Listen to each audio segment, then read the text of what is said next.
안녕하세요. 배신의 장미입니다. 오늘의 사연 시작하겠습니다.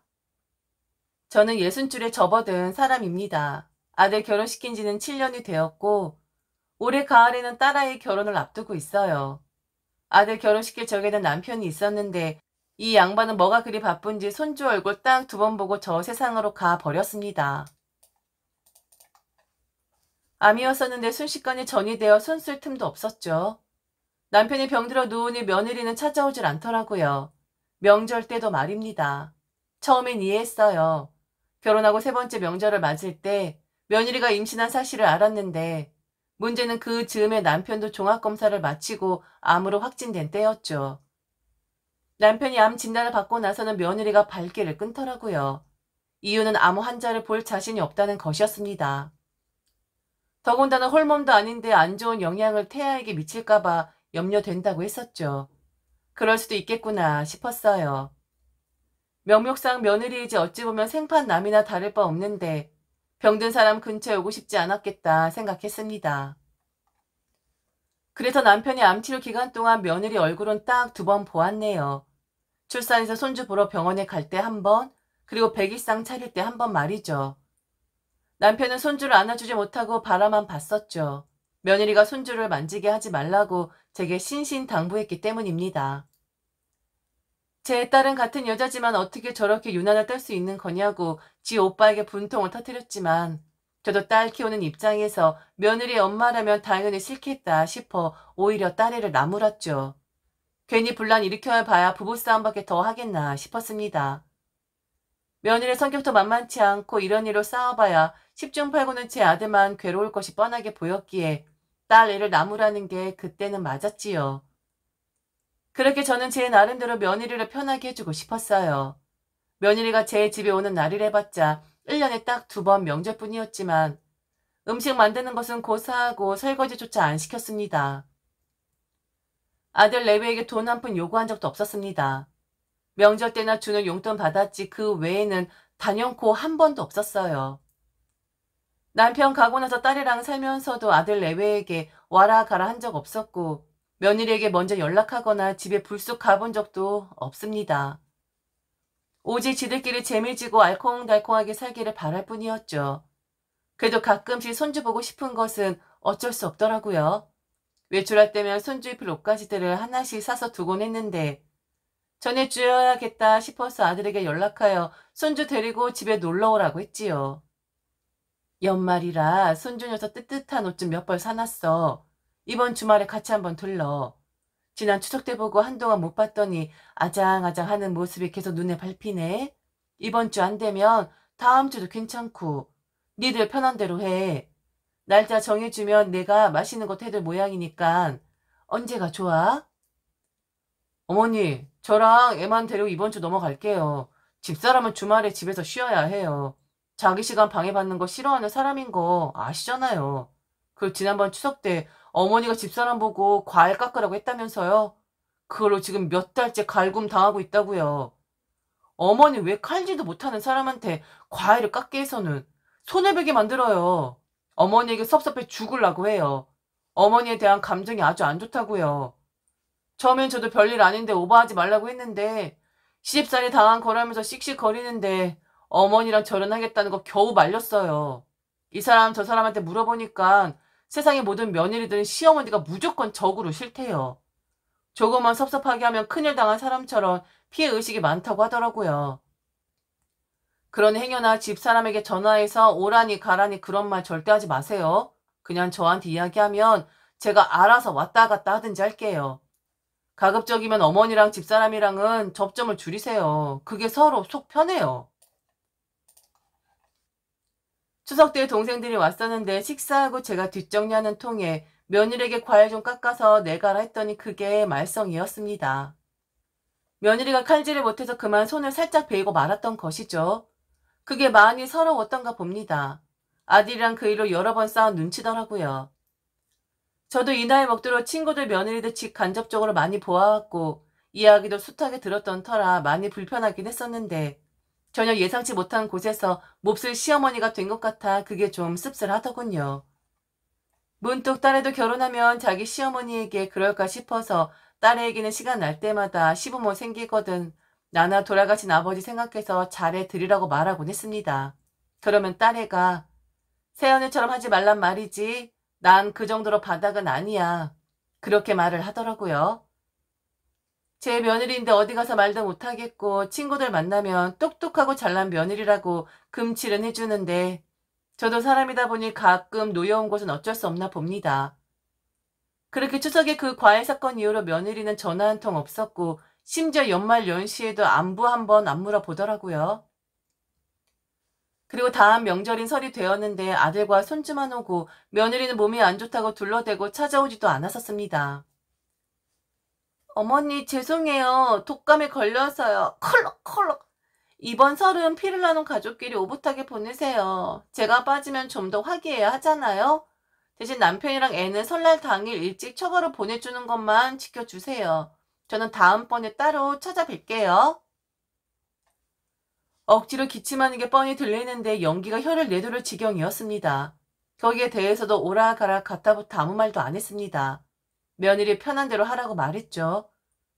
그렇게 아들과 딸이랑 손주랑 명절을 보냈네요. 며느리가 노여우면서도 한편으론 눈치 볼 사람 없으니 편하긴 하더라고요. 그런 식으로 몇 년 보냈지요. 며느리 싫다는데 억지로 불러들일 이유도 없거니와 아들 녀석도 이미 제품 떠난 자식이니 감나라 배나라 해선 안 된다고 생각했습니다. 남편 가고 나서 좀 쓸쓸하긴 했지만 혼자 사는데 나름 적응해 가고 있었습니다. 그나마 남편이 가기 전에 좋은 동네에 제법 넓은 평수 아파트도 마련해줬고 보험료며 소정의 저축까지 해두어서 노후 걱정도 딱히 없었기에 그동안 못했던 거 과감하게 해보기도 했습니다. 그제야 참 인생이란 재밌는 거구나라는 생각이 들더라고요. 그러면서 페이스북도 만들어서 사진도 올리고 일기도 쓰곤 했습니다. 제 나이 또래 사람들은 많진 않았는데 계속해서 들여다보면 저와 비슷한 연배의 사람들도 재미나게 사는 모습, 신나게 사는 모습들을 볼 수 있었습니다. 저도 그 사람들의 페이스북을 보면서 이것저것 자랑하고 싶었고 예쁜 거 사면 샀다고 올리고 우아하게 장식한 사진들 찍어서 올리는 게 재밌더라고요. 그렇게 나름대로 페이스북 하면서 친구도 만들고 즐겁게 살고 있었는데 제 페이스북을 보는 게 친구들만이 아니었던가 봅니다. 며느리가 지켜보고 있었나 봐요. 어느 날 아들에게 전화가 왔는데 대뜸 그러더라고요. 어머니, 이번에 집에 런닝머신 들이셨어요? 그거 비싸지 않아요? 집 앞에 산책로 좋은데 그냥 산책이나 하시던가. 아니면 구청에 사는 배드민턴 교실 같은 데 가시지. 그 비싼 머신은 뭐하러 사셨어요? 그리고 사셨더라도 페이스북에는 올리지 마시지 그랬어요. 집사람이 그거 보고 얼마나 섭섭해하는 줄 아세요? 손주 육아비 한 푼 안 주시는 분이 건강 생각해서 그 비싼 거 사서 운동한다고 얼마나 뾰루퉁한지 몰라요. 그뿐이에요? 가구도 여러 바꾸고 전자제품도 바꿨다고 하시던데 그런 건 상의 좀 하시지 그랬어요. 굳이 불필요한 거 뭐하러 그렇게 쟁여두시는지 모르겠네요. 제가 말 안 하려고 했는데 집사람 말도 일리가 있더라고요. 어머니 아직 살 날 많으신데 지금 그렇게 돈 쓰시면 나중에 어쩌시려고 그래요. 사람 일 모르는 거잖아요. 항상 여윳돈은 가지고 계셔야죠. 지금 다 쓰시고 나중에 저희에게 부양하라고 하시면 제가 힘들 거 생각 안 하세요? 집사람은 그걸 걱정하더라고요. 며느리가 그렇게 말하디? 내가 과소비하고 나중에 너희한테 빌어붙을 것 같다고? 난 너희들에게 내 페이스북 알려준 적 없는데 어떻게 들어와서 감시했다니? 그리고 너 말 잘했다. 내가 손주 처음 봤을 때 어떻게 했는지 기억 안 나? 둘째에게 시켜서 맨날 사냥 분유며 유기농 기저귀며 1년 넘게 배달시켜주고 애 옷 바리바리 사서 보내면 네 처가 나한테 고맙다는 문자를 한 번 하긴 했니? 아니면 손주 녀석 보여주러 다녀가길 하니? 내 아들은 눈치만 없는 게 아니라 산수도 못하나 보네? 손주 녀석 나한테 보여준 게 1년에 몇 번인지 세어보지도 않았어? 기껏해야 4-5번밖에 더 돼? 애저녁에 이건 아니다 싶어서 나 스스로 호군으로 그만둔 거 아니니? 너 이 녀석 아무리 눈치가 둔해도 그런 것도 하나 헤아리지 못해? 그리고 내가 내 돈 쓴다는데 왜 네 처가 난리냐? 다 필요하니까 산 거고 내가 좋아서 산 건데 CM이 페이스북에까지 찾아와서 감시한 것도 모자라 나보고 섭섭하니 어쩌니 그러냐? 니 처 이 집에 1년에 한 번은 왔었니? 아니면 뭐 필요한 거 있냐고 물어나 봤니? 에라 이놈아, 너도 똑같은 놈이다. 접점 줄이고 살면 서로 편한 거 아니냐고 니들이 그렇게 말했으면서 내 돈 내가 쓴다는데 아직 발생하지도 않을 미래 내 노후에 대해 걱정을 한다고? 난 집도 있고 연금도 있고 네 아버지가 내 노후 쓰라고 보험금도 남겨놨으니까 니네 그런 걱정은 하지도 마라. 나 힘 떨어지면 둘째가 나 시설 좋은 요양원에 넣어주기로 했어. 내 남은 재산 거기다 다 쓸 거야. 그러니 괜한 걱정 마라. 내가 네 처를 모르니? 결국 나 죽으면 내 재산 다 니들 거 된다고 생각하면서 내가 지금 쓰는 게 아까운 모양인데 꿈 깨라고 해. 난 내 인생 소중히 여기면서 살 거야 이놈들아. 실은 그렇게까지 모질게 말할 생각은 아니었는데 아들 녀석 말하는 것도 그렇고 며느리가 전달하라는 말도 그렇고 갑자기 꼬라지가 나더라고요. 그래서 화를 좀 냈습니다. 품 안에 자식이라더니 품 떠나니까 남보다 못한 것 같더라고요. 그 일이 있은 얼마 안 돼서 며느리가 손주와 찾아왔습니다. 며느리는 그동안 못 봤던 환한 웃음을 지으며 찾아왔고 생전 안 하던 밥도 차려주고 청소까지 해주더라고요. 해가 서쪽에서 뜰 일이었죠. 그 뒤로도 주말이면 종종 아들과 손주 데리고 찾아와서 외식도 시켜주고 살갑게 구는 게 아니겠어요. 저희 아들 자주 봐서 좋고 손주 자주 볼 수 있어서 더 좋았습니다. 이제야 가족 같은 생각이 들더라고요. 사람 마음이란 게 그렇게 몇 번 찾아와주고 살갑게 대해주니 은근히 기다려지더라고요. 손주 노는 모습 동영상으로 찍어서 보내주고 영상통화도 시켜주는데 어찌 그리 예쁘고 사랑스럽던지 다쳤던 제 지갑이 무장해제 되기도 했습니다. 명절이 되어서 가족끼리 다 모였는데 둘째 결혼 문제가 나왔습니다. 원래 명절에 사위자리가 인사 올 예정이었는데 아들이 이번 명절은 우리끼리 보내고 명절 끝나고 한번 모이자고 해서 그렇게 하자고 했지요. 딸에는 조금 섭섭한 눈치였지만 그때까지 이어진 좋은 분위기 깨고 싶지 않아서 아들 내외 하자는 대로 했습니다. 명절날 차례 지내고 다 같이 차담을 하고 있는데 며느리가 그러더라고요. 어머님, 이제 연세도 있으시고 손주도 커가는 거 생생히 보시려면 같이 사는 게 어떤가 싶어요. 이 집 정리하시고 저희랑 합가하세요. 어머니, 제가 잘해드릴게요. 근교 신도시의 넓은 평수 아파트 봐뒀거든요. 깨끗하고 좋아요. 우리 같이 살면서 애도 할머니 사랑받으면서 크게 해주시고요. 남편이나 저도 어머님께 효도할 수 있게 기회를 주세요. 아가씨 결혼하고 나면 이 넓은 집에서 어머님은 혼자 외로워서 안 돼요. 우울증 올 수도 있어요. 그러니 이 집 정리하고 남은 여생은 저희랑 보내세요. 뜻밖의 제안이었고 마냥 좋더라고요. 아들 손주랑 같이 사는 것도 좋았고 딸이 결혼하면 이 큰 집을 어떻게 해야 하나 고민도 있었는데 한 번에 해결된 것 같았죠. 딸애도 그렇게만 되면 저도 안심하고 결혼할 수 있겠다며 지 오빠와 언니에게 고맙다고 하더라고요. 그런데 합가하는 과정이 순탄치가 않았습니다. 원래 현금 있는 거 털어서 딸의 결혼 자금으로 쓰고 집은 주택연금으로 은행에 저당을 잡힐 생각이었거든요. 그리고 저는 아들 내외가 집을 아예 사서 합가하는 것인 줄 알았는데 그게 또 아니더라고요. 물론 합가하면 생활비로 매달 얼마씩 낼 생각을 하고 있었는데 제 예상을 깨고 합가하는데 거의 대부분의 돈이 필요했습니다. 결혼한 지가 한참인데 저축을 하나도 못했다고 하더라고요. 결혼할 때 남편이 해준 전세 보증금이 다였습니다. 전세 보증금을 제외한 나머지 돈을 전부 저보고 넣어달라고 하더라고요. 그이도 그렇고 저도 그렇고 열심히 산다곤 살았는데 애 키우고 하다 보니 돈을 많이 모으지 못했어요. 예전과 달라서 요즘 애 하나 키우는데 돈이 엄청나게 들더라고요. 해서 거두절미하고 나머지 금액은 어머님이 좀 해주세요. 대출 받을까도 생각했는데 이자가 무시 못할 정도니까 애 키우면서 대출금 갚으려면 평생 걸릴 것 같아요. 어머님이 한 번만 도와주시면 저희 지금부터 알뜰하게 살게요. 그리고 집 명의는 그이랑 저랑 공동 명의로 해주세요. 어차피 부부는 공동 재산이라 소유주가 누가 되었든 간에 큰 차이 없는데 이왕 집 사는 거 공동 명의로 하고 싶어요.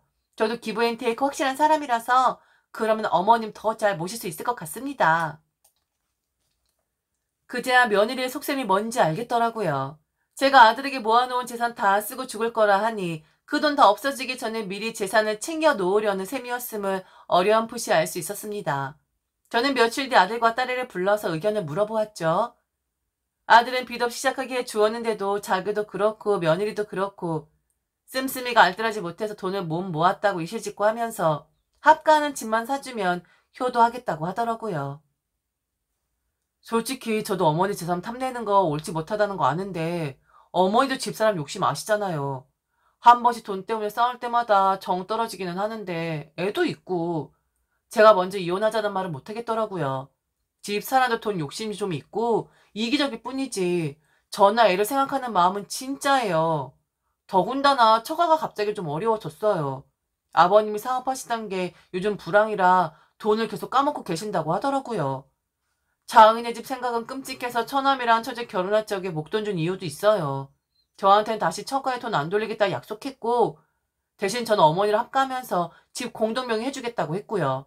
집사람 명의인 재산이 있으면 어머니가 더 잘할 것 같기도 하고 처가에 더 돈 드릴 일도 없을 것 같아서 저도 집사람 의견에 따르려고요. 기가 막혔지만 어쨌거나 살아보려고 애쓴 아들이 안쓰럽기도 했습니다. 딸에도 며느리의 생각이 고깝게 느껴지긴 했지만 그래도 합가해서 엄마를 모신다고 하니 그냥 모른 척하고 해주라고 하더라고요. 자기는 결혼식 때 조금 지원해주면 별 욕심 없다며 대신 딱 집 문제까지만 해주고 나머지 돈은 저 죽을 때까지 쥐고 있으라고 했습니다. 애들 의견이 그러니 저도 눈 감고 그 말에 따르기로 했습니다. 그렇지만 며느리 말대로 그 집을 공동명의 해줄 생각은 없었습니다. 제가 지분을 더 갖는 것으로 해서 아들과 공동명의 했지요. 그리고 며느리에게는 손주 녀석 중학교 올라가면 지분 증여해 주기로 약속했습니다. 저도 뒷방 늙은이로 밀려나지 않으려면 뭔가 장치가 필요했거든요. 그렇게 합의를 하고 서울집을 정리하고 경기도집을 장만해서 합가를 하는데 그때부터 삐걱거리더라고요. 어머니 집은 다 못 가지고 오세요. 제가 구상한 저희 집 인테리어에 맞질 않아요. 어머님 방에 붙박이장 있으니까 옷만 챙겨오시면 돼요. 가구랑 가전은 제가 알아서 할게요. 대신 어머님이 2천만 원만 찬조해 주세요. 제가 진짜 엘레강스하게 집 꾸밀게요. 며느리가 원하는 공동 명의를 안 해주는 대신에 이사 비용을 좀 달라고 하더라고요. 그마저도 좋다고 했습니다. 이왕 이사하는 거 번듯하게 하고 싶다고 여자로서 그 마음을 알기에 그러마했지요. 그리고 합가를 했는데 저에게는 제일 끝에 작은 방을 주더라고요. 저도 당연히 안방 차지할 생각은 없었는데 중간 방이라도 주겠지 생각했지만 그 방은 서재방으로 꾸민다고 아예 못을 박더라고요. 아들은 제 눈치가 보였는지 며느리 몰래 저에게 따로 한 번만 더 봐달라며 사정사정을 했고 그런 아들 안쓰러워 그것도 참고 넘어갔습니다. 그런데 며느리는 합가하고 나서 살림을 저에게 맡긴다는 겁니다. 손주의 유치원 등하원도 당연히 제 몫이었죠. 처음에는 며느리도 퇴근 후에 째깍째깍 들어왔어요. 그런데 얼마 지나지 않아서부터는 회식이니 약속이니 해서 저녁 시간에 들어오는 경우는 거의 없었죠. 그렇다고 주말에 온종일 집에 있는 것도 아니었습니다. 친정이다 모임이다 하며 집을 비우기 일쑤였습니다. 게다가 살림 사는데 돈도 주지 않았죠. 첫 달은 넘어갔는데 둘째 딸부터는 살림 사는 비용을 내라고 했더니 며느리가 그러더라고요. 어머님, 그걸 왜 저한테 말씀하세요? 어머님 아들에게 이야기하세요. 저는 저대로 월급 받으면 남는 것 없이 빠듯하다고요. 그리고 죄송한데 솔직히 말해서 어머님이 저희보다 돈이 더 많으시잖아요. 아들과 손주 위해서 그 정도도 못 쓰세요? 혹시 제가 먹는 것 때문에 그런 거라면 아시다시피 저는 집에서 거의 밥 안 먹거든요. 그러니까 어머님이 쓰시는 돈은 어머님 아들과 손주를 위해 쓰는 건데 그걸 저보고 내라고 하는 건 전혀 이해가 안 돼요. 그리고 말이 나와서 하는 말인데요. 어머님 재산 정리 좀 확실하게 해주시면 안 돼요?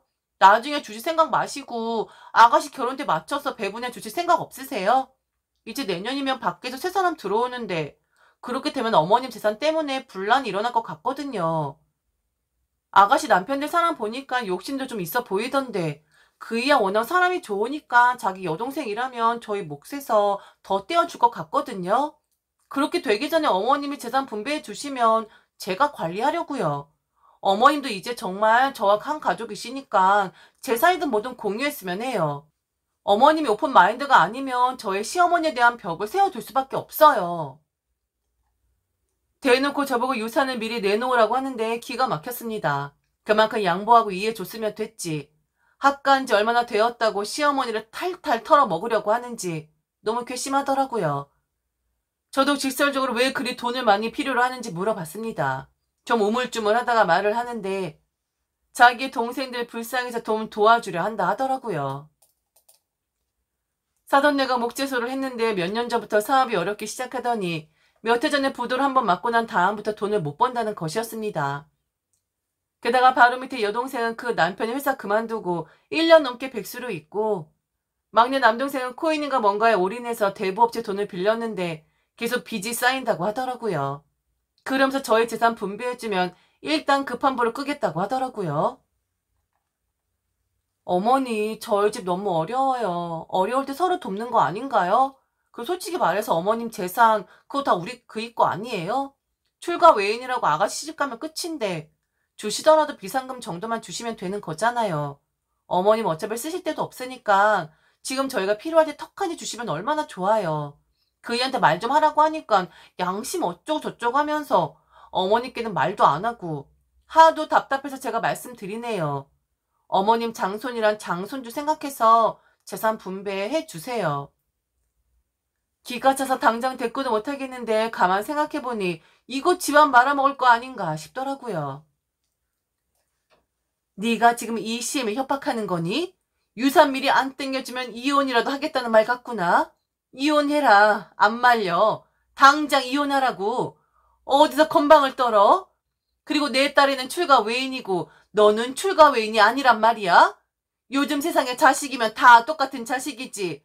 아들, 딸 구별이 왜 필요하니? 너 편할 대로만 생각하는 거지. 내가 가지고 있는 얼마 안 되는 그 돈? 그거 나랑 죽은 내 남편이랑 뼈 빠지게 일해서 모은 돈이야. 그나마 네 시아버지가 해안이 있어서 돈 되는 아파트도 사놓고 종신보험도 나 모르게 해놔서 내가 죽을 때까지 먹고 사는데 지장 없는 거라고. 그런데 뭐? 내 노후자금 다 빼서 네 동생들 생활자금 보태주는 게 상부상조하는 거라고? 정말 웃기고 앉아있네. 그건 도대체 어느 나라 계산법이냐? 며느리 네 머릿속에만 있는 계산법 아니냐고. 기가 막히다 기가 막혀. 그래 네가 뭔가 착각하나 본데 너네 아들이랑 이혼해도 내가 보기에 네가 가져갈 수 있는 게 하나도 없다. 양육권이고 재산 분할이고 위자료고 하나 없을 것 같은데 일을 어쩌니? 내 아들이 결혼한 뒤로 뭐 잘못한 게 있어야지 말이지. 사람 변하는 거 아닌데 내가 착각이 심했네 심했어. 네가 조금 잘해준 것에 쓱 넘어가서는 간도 쓸개도 다 빼줄 뻔했어. 여러 말 말고 니들 방 빼라. 나 아들한테 이 집 지분마저 넘겨받을 거고 니들은 한 달 내에 이 집서 나가. 어차피 살림살이 다 내 돈으로 한 거니까 다 두고 나가라고. 며느리와 다투었다는 말을 들은 아들은 퇴근 후에 제 방에 와서 자신의 불찰이라고 용서해달라고 빌었지만 저는 단호히 거절했습니다. 아들, 미안한데 네 처랑 갈라서든 아니면 참고 살든 네 결정 존중하는데 말이야. 내가 가만 보니 나 늙어 힘들어지면 네 처에게 구박 엄청 받을 것 같다. 어디 산골에 버려지는 고려장 당할 것 같아. 그 꼴 볼 것 같으면 네 아버지 저승에서 통곡할 일이야. 내가 얼마나 미련했으면 재산 탈탈 털리고 궁상이냐고 말이지. 네가 장남이라고 내가 너무 막 퍼졌나 보다. 그러니 너나 네 처나 달라고 뗐으면 다 주는 줄 알지. 여러 말 말고 내가 애미로서 존중받을 수 있으면 당장 네 앞으로 되어있는 이 집 집은 나에게 넘기고 돈 구해서 이사 나가. 이건 며느리가 아니고 뭔 빚쟁이고 상전이야 상전. 너도 네 처 눈치 볼 것 같으면 아예 안 찾아와도 돼. 손주 핑계로 요리조리 나 빼먹을 생각 말고 푼돈들 아껴서 너희네 왜 잘 살 생각들이나 해. 내가 내 집 두고 내 돈 두고 이게 뭐하는 꼴인지 몰라. 나 다시는 미령 궁상으로 안 산다. 아들 녀석 제 뜻에 따라 주더라고요. 며느리는 저보고 어떻게 그럴 수가 있냐고 주접을 떨었지만 저는 이혼을 하든지 별거를 하든지 당사자 일은 당사자들끼리 해결을 하고 저에게 그만 빨대 꼽지 말라고 해줬습니다. 여기저기 말 들어보면 상식 없는 괴팍한 시어머니 많기도 하지만 철딱선이 없는 며느리도 심심치 않게 볼 수 있네요. 그게 제 며느리였다는 게 좀 속이 쓰리지만 말입니다. 이제 아들 때문에 딸 때문에 이러지도 못하고 저러지도 못하는 삶 절대 살고 싶지 않네요. 뭐 늙으면 곧 죽을 것이니 자식들 필요할 때 유산 분배해주고 찌그러져 있는 게 신상에 좋다는 말 절대 저는 동의할 수 없습니다. 지금까지 들어줘서 진심으로 감사합니다. 이상 배신의 장미였습니다.